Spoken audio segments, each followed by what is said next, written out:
बोलो जय श्री विष्णु भगवान की जय। प्रिय भक्तों, आज अधिक मास का पावन समय चल रहा है। ये महीना भगवान विष्णु को समर्पित होता है। कहा जाता है कि इस मास में जो भी व्यक्ति सच्चे मन से व्रत, पूजा और भक्ति करता है, उसके जीवन के सभी पाप नष्ट हो जाते हैं और उसे अनंत पुण्य की प्राप्ति होती है। प्रिय भक्तों, इस व्रत को कैसे करना है ये जानना बहुत जरूरी है। सुबह ब्रह्म मुहूर्त में उठकर स्नान करें, साफ वस्त्र धारण करें, भगवान विष्णु की मूर्ति या चित्र के सामने दीपक जलाएं, तुलसी पत्र अर्पित करें और पूरे दिन उपवास रखें। संध्या के समय कथा सुने और आरती करें। प्रिय भक्तों, इस कथा को अंत तक अवश्य सुने, क्योंकि जो व्यक्ति इस कथा को श्रद्धा से सुनता है, उसके जीवन में भगवान विष्णु की कृपा अवश्य होती है। मध्य प्रदेश के एक छोटे से गांव में एक व्यक्ति रहता था, जिसका नाम था धनराज। नाम में धन था, लेकिन जीवन में दरिद्रता थी। धनराज की उम्र 35 वर्ष के आसपास थी। वो एक साधारण मजदूर था, खेतों में काम करता था, दूसरों के खलिहान में पसीना बहाता था। लेकिन जब फसल कटती थी तो उसके हाथ में इतना भी नहीं आता था कि घर की सारी जरूरतें पूरी हो सके। घर में पत्नी कमला थी, 3 बच्चे थे। बड़ा बेटा रमेश 12 वर्ष का, मझला बेटा सोहन 9 वर्ष का और एक छोटी बेटी रत्ना जो मात्र 6 वर्ष की थी। घर में माँ भी थी जो बीमार रहती थीं और पिता पहले ही जा चुके थे। धनराज के कंधों पर परिवार का पूरा बोझ था और वो बोझ दिन ब दिन भारी होता जा रहा था। 5 साल पहले धनराज ने एक साहूकार से कर्ज लिया था। कुछ जमीन खरीदनी थी। सोचा था कि अपनी खेती होगी तो जीवन संवर जाएगा, लेकिन उस जमीन पर न कभी ठीक से फसल हुई, न पानी की व्यवस्था हो पाई और साहूकार का सूद इतना बढ़ा कि मूल कर्ज से भी अधिक हो गया। साहूकार हरिलाल बड़ा क्रूर था। उसके आदमी महीने में 2-3 बार आते थे और अगर पैसा न मिले तो घर की चीजें उठा ले जाते थे। एक बार वे धनराज की पत्नी का मंगलसूत्र भी ले गए थे। उस दिन कमला रोती रही थी और धनराज पत्थर की तरह खड़ा रहा था। भीतर सब कुछ टूट रहा था, लेकिन बाहर से वो कुछ नहीं कर सका। बच्चों की पढ़ाई बीच में छूट रही थी। रमेश पढ़ने में होशियार था, लेकिन स्कूल का शुल्क नहीं था। माँ की दवाइयाँ बंद हो गई थीं और घर में कई बार ऐसा हुआ कि 2 वक्त की रोटी भी मुश्किल से जुटी। धनराज रात को जब सब सो जाते थे, तब आंगन में बैठता था, आसमान की ओर देखता था और मन में सोचता था कि आखिर मेरी गलती क्या है। मैंने किसी का बुरा नहीं किया, किसी को धोखा नहीं दिया, फिर भी ये हाल क्यों है। कभी-कभी उसके मन में इतनी निराशा आती थी कि वो सोचता था शायद वो इस दुनिया के लिए बना ही नहीं है। लेकिन जब रत्ना की नींद में मुस्कुराती हुई छवि दिखती थी तो वो फिर उठ खड़ा होता था। एक दिन धनराज गांव से बाहर एक बड़े कस्बे में काम की तलाश में गया था। वहां एक नदी के किनारे उसने देखा कि बहुत से लोग स्नान कर रहे हैं, पूजा कर रहे हैं, दीपक जला रहे हैं। नदी में तुलसी की पत्तियां प्रवाहित कर रहे हैं। वातावरण में एक अलग ही भक्तिमय सुगंध थी। धनराज वहां रुक गया। उसे समझ नहीं आया कि आज कोई विशेष अवसर है। तभी उसके पास एक वृद्ध ब्राह्मण आए, श्वेत वस्त्र, माथे पर चंदन का तिलक और चेहरे पर एक ऐसी शांति जो देखते ही मन को सुकून देती थी। उन्होंने धनराज को देखा और बोले, बेटा, क्यों खड़े हो ऐसे? आज अधिक मास का पावन दिन है। आओ स्नान करो, भगवान विष्णु के दरबार में जाओ। धनराज ने कहा, पंडित जी, मैं भगवान को क्या मुंह दिखाऊंगा? मेरे पास ना धन है ना सुख है, मेरा तो जीवन ही बर्बाद है। वृद्ध ब्राह्मण ने उसे ध्यान से देखा। उनकी आंखों में एक गहरी करुणा थी। वे बोले, बेटा, भगवान विष्णु के पास जाने के लिए धन नहीं चाहिए। वे तो उसके पास आते हैं जिसके पास कुछ नहीं होता। वे पालनहार हैं, वे दया निधान हैं और अधिक मास उनका सबसे प्रिय मास है। इस मास में की गई एक सच्ची भक्ति बाकी 12 महीनों की भक्ति से भी अधिक फलदायी होती है। धनराज ने पूछा, लेकिन पंडित जी, मैं क्या करूं? मुझे विधि नहीं पता। वृद्ध ब्राह्मण ने एक पत्थर पर बैठकर धनराज को पास बुलाया और बोले, बेटा बैठो, मैं तुम्हें सब बताता हूं। अधिक मास व्रत की विधि सुनो ध्यान से। इस मास में प्रतिदिन अथवा जब भी संभव हो उस दिन सूर्योदय से पहले उठो। ब्रह्म मुहूर्त में जागना इस व्रत का पहला नियम है। फिर यदि नदी पास हो तो नदी में स्नान करो। नदी न हो तो घर में स्नान करते समय जल में थोड़ा गंगा जल मिला लो। इस स्नान का महत्व ये है कि शरीर की शुद्धि के साथ साथ मन की अशुद्धियां भी धुलती हैं। स्नान के बाद स्वच्छ पीले या सफ़ेद वस्त्र पहनो, क्योंकि पीला रंग भगवान विष्णु को अत्यंत प्रिय है। ये रंग पवित्रता और प्रकाश का प्रतीक है।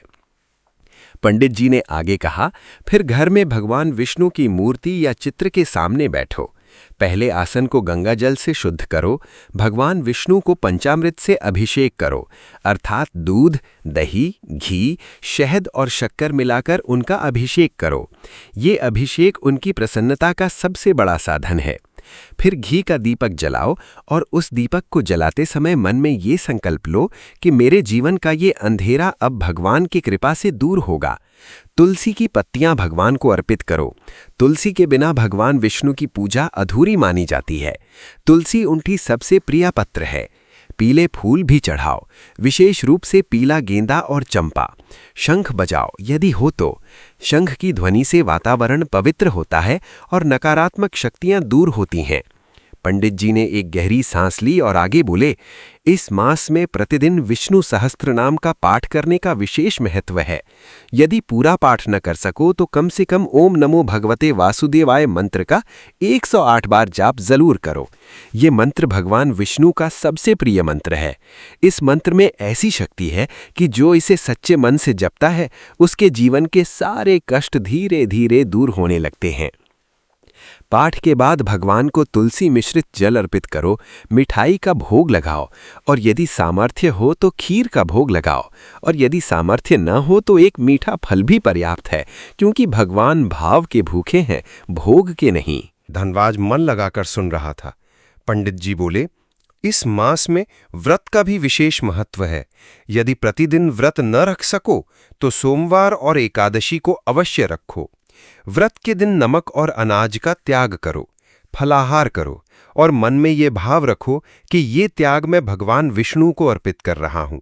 संध्या के समय मंदिर जाओ, वहां आरती में भाग लो, घंटी बजाओ और यदि कथा हो रही हो तो उसे श्रद्धा से सुनो। रात को सोने से पहले भगवान विष्णु का ध्यान करो, उनके उस रूप का जिसमें वे क्षीर सागर में शेषनाग पर विश्राम कर रहे हैं। वो रूप मन को शांत करता है और नींद में भी भगवान की कृपा बनी रहती है। पंडित जी ने अंत में एक महत्वपूर्ण बात कही, बेटा, और एक नियम है जो इस मास में अवश्य पालन करना चाहिए, वो है दान। इस मास में किया गया दान सामान्य दिनों की तुलना में 1000 गुना अधिक फल देता है। जो दे सको वो दो। किसी भूखे को भोजन दो, किसी बच्चे को पुस्तक दो, किसी बीमार को दवाई दो। ये दान ही भगवान विष्णु की सबसे बड़ी पूजा है, क्योंकि भगवान विष्णु स्वयं कहते हैं कि मैं उसी में वास करता हूं जो दूसरों के लिए जीता है। धनराज ने पंडित जी की हर बात सुनी। मन में एक अजीब सी हलचल थी। उसने पूछा, पंडित जी, क्या भगवान सच में सुनते हैं, मेरे जैसे गरीब की बात भी? पंडित जी मुस्कुराए। उनकी वो मुस्कान बड़ी गहरी थी। बोले, बेटा, भगवान विष्णु को पालनहार क्यों कहते हैं जानते हो? क्योंकि वे हर जीव का पालन करते हैं, चाहे वो राजा हो या रंक। जो उनके पास आता है वे उसे कभी खाली हाथ नहीं लौटाते। लेकिन एक शर्त है, भक्ति सच्ची होनी चाहिए, मांगने में स्वार्थ नहीं होना चाहिए और धैर्य रखना होगा, क्योंकि भगवान देर करते हैं लेकिन अंधेर कभी नहीं करते। धनराज ने उस दिन नदी में स्नान किया। पहली बार उसने भगवान विष्णु का नाम लेकर जल में डुबकी लगाई। उस ठंडे जल में जो अनुभव हुआ वो अजीब था, जैसे पानी ने केवल शरीर नहीं धोया, भीतर का भी कुछ धो दिया हो। धनराज घर लौटा। रास्ते में उसने सोचा, पंडित जी कहाँ गए? उसने नदी के किनारे पलटकर देखा, वे वहां नहीं थे। आसपास पूछा, किसी ने कहा कि उन्होंने कोई वृद्ध ब्राह्मण नहीं देखा। धनराज के रोंगटे खड़े हो गए, लेकिन मन में एक दृढ़ता थी। उसने तय किया कि अधिक मास में वो प्रतिदिन व्रत और पूजा करेगा। अगली सुबह धनराज उठा जब आकाश में तारे अभी थे। ठंडे पानी से स्नान किया। पीले रंग का एकमात्र कुर्ता जो उसके पास था वो पहना। घर में एक छोटी सी भगवान विष्णु की तस्वीर थी जो पिताजी के जमाने से चली आ रही थी। वो तस्वीर उसने साफ कपड़े से पोंछी। उसके सामने एक छोटा सा मिट्टी का दीपक रखा। घर में थोड़ा सा घी था, उससे दीपक जला दिया। आंगन में तुलसी का पौधा था। उसकी कुछ पत्तियां तोड़कर भगवान को अर्पित की और हाथ जोड़कर आंखें बंद कर ली। ओम नमो भगवते वासुदेवाय। ओम नमो भगवते वासुदेवाय। उसके होठ कांप रहे थे, आवाज थरथराई, लेकिन वो रुका नहीं। एक एक जाप करता रहा। 10, 20, 50, 100, 108। जब मंत्र पूरे हुए तो उसने आंखें खोलीं। दीपक की लौ एकदम स्थिर और ज्वल थी। उस रोशनी में भगवान की तस्वीर जगमगा रही थी। धनराज के मन में एक हल्कापन उतरा। महीनों का बोझ नहीं, लेकिन एक छोटा सा हल्कापन, जैसे किसी ने बस एक उंगली से उस बोझ को थामा हो। कमला ने देखा।